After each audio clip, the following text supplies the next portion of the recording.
Harmony, harmony, we hail the name of harmony. Forever may the sound of ringing chords abound. So I'm sitting here with three very special guys. All of them are like father figures to me, one in particular, but this club has gotten smaller over the years, fellas. So I'm sitting with all the guys that have all 12 of the vocal majority gold medals that were in all the championships. And we're sitting here during a rehearsal. You might hear the chorus going in the background. I wonder who's directing them. I wonder. You never know. But anyway, Brian Belcher and, of course, Jim Clancy. I'm Greg Clancy, and this is Mickey Benicio. We call him Bones, and Bones, is you can tell, is proudly displaying all of his dozen gold medals there. I have a few opportunities to wear them. So, Brian, what's your first memory, or maybe your fondest memory of the competitions? Well, I think that the fondest memory for me is the very first one in 1975 in Indianapolis when we won. I can remember virtually every step of the way. I think I even remember most of the rehearsals, but that one is just very, very vivid in my mind after all these years. Yeah, Papa, how about you? After all the contest experiences, all the ones you've directed, what's the one that sticks out to you? Well, that first one, obviously, it's always special because it was the first one. And we had placed third the year before that, and I was standing in the middle of the back row, if you all remember. And our director then was Ray Anthony, and after that he personally appointed me as being the new director.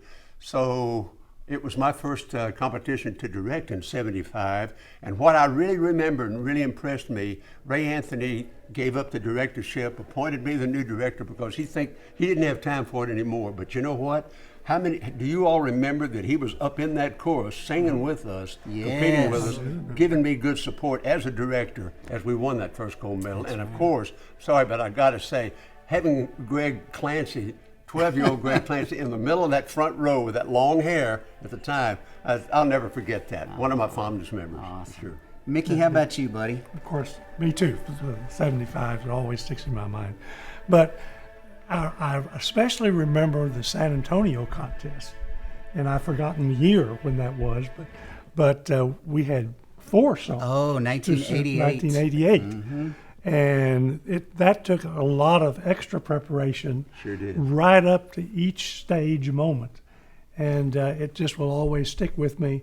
And of course, it was the first contest that my in-laws had first time the in-laws had ever seen me. They had been overseas. So it was very extra showing special. off. Yeah. For me, I think I remember what I've learned over, I think, the time is that every competition is special. Second place, third place, whatever place. We worked as hard in 78, and of course you guys did in 09 and 2010 and those other years, but they were special performances. And I've always thought it interesting that people are able to judge something that honestly is so subjective.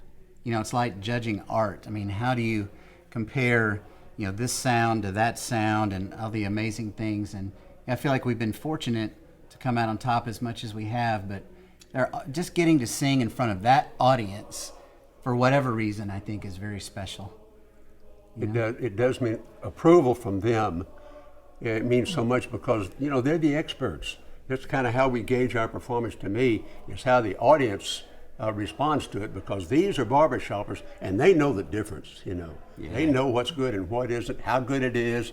And to me, the audience are the real judges, Yeah. Brian, do you have any memories that harken back that are maybe not as happy or joyful moments, or any other experiences you've had? I think 2009, after we won 10 straight, that really sticks in my mind as well. And that one, we lost to the Ambassadors, who did a magnificent job. It was just a wonderful performance. And I was very proud for them in beating us. And I felt like we clearly lost that contest.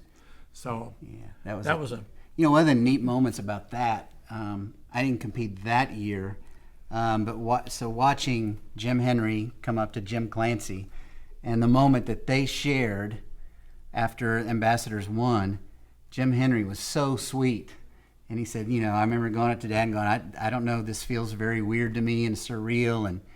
And Dad just gave him a big old hug. And man, it was just, you know, the cool thing was, I think we kind of learned then, it really is not so much about competition, but about the love and support and the brotherhood that we all have for one another in the society. And I don't know that it was that so much that way early on. It was more about competing and winning. That's and, right. Yeah. you That's know, right.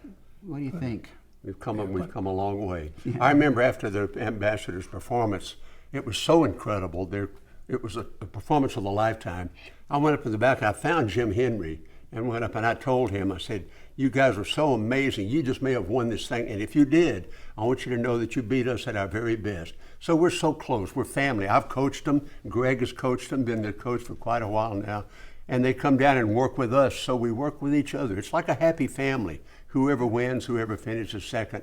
You know, we just love being together and performing together and just, you know, associating with each other, don't we? Yeah.